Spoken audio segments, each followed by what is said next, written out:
since the day that they were civilized. The truth has been so heavily politicized. If you don't know who's controlling you and killing all the little guys, find out who you're not allowed to criticize. That's a clip from rapper Tom MacDonald. His new song, Sheeple, is now trending on YouTube as the 7th most watched music video.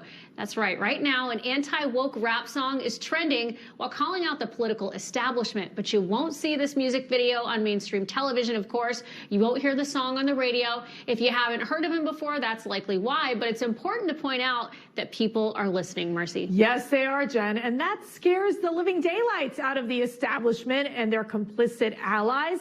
The establishment wants you to listen to musical acts that help push their agenda. They fear free-thinking truth-tellers like Tom MacDonald, and he's not afraid to call them out for it. I think it's crazy I'm the one who they labeled as controversial, and Cardi B is the role model for 12-year-old girls. There's rappers pushing Xanax at the top of the billboard, but if I mention race in a song, I'm scared I'll get killed for it. It's backwards, it's getting exponentially dumb. It's more difficult to get a job than purchase a gun. Eminem used to gay bash and murder his mom, and now he doesn't want fans if they voted for Trump. Okay, I'm going to have to learn that rap, Jen. But let's welcome rapper, songwriter, and former professional wrestler Tom MacDonald to the show. Welcome. Hey guys, how you doing? Wonderful. Great to have you. Yeah, we were trying to dance to your music. I don't know if we were glad they didn't. The control room didn't cut to that. It wouldn't have been pretty. Let me ask you. It's great to have you on. But most of these rap songs that so many of our kids listen to, they're about partying, sex, taking drugs, or violence. I mean, what inspired you to get political? Well, sort of when I got my first start rapping and getting into the music industry, I was kind of doing the same thing as everybody else. I was sort of emulating the stuff that I was listening to. So I was making music about all that same stuff, parties and girls and money and cars and all that type of stuff. But I sort of had like I had a problem with alcohol. I was living the stuff I was writing about. I was partying all the time. I was drinking really heavy. And essentially that led to a really acute mental breakdown about 5 years ago. And that I stopped making music for almost 2 years. And that was a real, come to Jesus moment for me, where I had to figure out what I was made of. And when I came out of that, I sort of knew that I didn't want to make the same music that I had been making previously. I didn't want to perpetuate the same sorts of, poor moral standard and destructive behavior that had landed me like so deep down in a hole. So I just started making music about the things that I just really care about. And that's, social issues and some political stuff and mental health and addiction and just things that are relevant to me that inspire positive change. Yeah, Tom, your music condemns wokeness, as you mentioned. You blast the mainstream corporate media. You call out America's culture wars on the issues like preferred pronouns, but you don't label yourself a conservative or a Republican. Can you explain that?